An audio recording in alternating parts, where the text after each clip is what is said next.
ৰাহুল গান্ধীয়ে প্ৰায় ৩,০০০ মানুহ আৰু ২০০খন গাড়ী লৈ গুৱাহাটীত প্ৰৱেশ কৰিব যত্ন কৰিছে। যদি ৩,০০০ মানুহ আৰু ২০০খন গাড়ী গুৱাহাটীত সোমালেহেঁতেন তেতিয়াহ'লে গুৱাহাটীৰ পৰিৱেশটো কেনেকুৱা হ'লহেঁতেন আমি সকলোৱে অনুভৱ কৰিব পাৰোঁ। আৰু যোৱা ৬ দিন ধৰি আমি তেওঁক কৈ আছিলো যে আপুনি যি ৰাস্তা দি যাওক গুৱাহাটীৰ মাজেদি নাযাব। কিন্তু ইমান বাধা দিয়া স্বত্তেও তেওঁলোকে পুলিচৰ লগত কাজিয়া পেচাল কৰে, মাৰপিট কৰে আৰু গোটেই ঘটনাটো গাড়ীৰ পৰা থিয় হৈ ৰাহুল গান্ধীয়ে ইনষ্টিগেট কৰি আছে। গতিকে ৰাহুল গান্ধীৰ ওপৰত আমি ফৌজদাৰী গোচৰ এটা আমি ৰেজিষ্টাৰ কৰিম আৰু পুলিচে ইনকুৱাৰী কৰি যি ব্যৱস্থা ল'ব লাগে ল'ব। তেওঁক এতিয়া আমি এৰেষ্ট নকৰো, লোকসভা ইলেকশ্যনৰ পিছত এৰেষ্ট কৰিম। কাজিৰঙাত গড় হত্যা ঘটনা যোৱাকালি এটা আমি বেয়া খবৰ এটা পাইছো।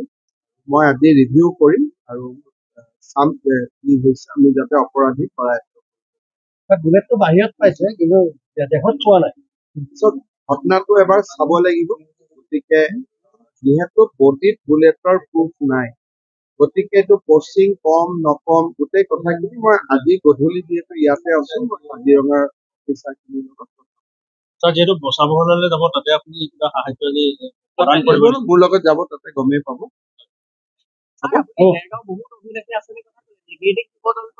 আছে আৰু চেংচন সেইটো আৰ্কিঅলজিকেল চাইট হয়। তেওঁলোকে মোক গেষ্ট হাউচ এটা বনাবৰ কাৰণে বিচাৰিছিল, তাৰ মই পুঁজি অনুমোদন দিয়াৰ কাৰণে আগবাঢ়িছো। কিন্তু বাকী আৰ্কিঅলজিকেল চাইটটোত কিবা কাম কৰিলে ক্লিয়াৰেন্স লাগিব, মই লাগি দিম অলপ। কৰিব পাৰিম একদম। যিহেতু দেৰগাঁও কলেজত এখন কলেজ আপুনি ঘোষণা কৰাৰ কথা ক'লে, আজি ক'ত হ'ব কেতিয়া কৰিব? ভৱেন্দ্ৰ জেগাটোৰ নাম কাকডোঙাৰ দুবিয়াল গাঁৱত হ'ব আৰু 50 বিঘা মাটি ইতিমধ্যে আবণ্টন দিছে, টেণ্ডাৰ হৈ গ'ল আৰু ত্ৰিবেণী কনষ্ট্ৰাকশ্যন নামৰ কোম্পানী এটাই টেণ্ডাৰ লাভ কৰিছে। মই যিমান দূৰ জানো ফেব্ৰুৱাৰী মাহত আমাৰ অসমত এটা বিকাশৰ প্ৰশেষ এটা আমি কৰিম। সেই সময়ছোৱাতে আমি দেৰগাঁও কলেজখনৰ আধাৰশিলা কৰিম, 2 বছৰৰ ভিতৰত হৈ যাব।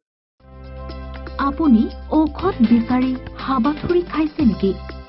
যদি খাইছে তেন্তে এতিয়াৰে পৰা আৰু চিন্তাৰ কাৰণ নাই, কিয়নো আপুনি বিচৰা ধৰণৰ সকলো ঔষধ উপলব্ধ থাকিব নমন মেডিকছত। নমন মেডিকছত অধিক পৰিমাণৰ ঔষধ ক্ৰয় কৰিলে আপুনি পাব 10% ৰেহাই। কিছুদিনৰ পাছত নমন মেডিকছত উপলব্ধ হ'ব সকলো বিভাগৰ অভিজ্ঞ চিকিৎসক। গতিকে দেৰি কিয় কৰিছে? আমাৰ ঠিকনা গণেশগুৰি স্বৰ্গীয় খগেন মহন্ত পথ, দিছপুৰ পলিক্লিনিকৰ বিপৰীতে।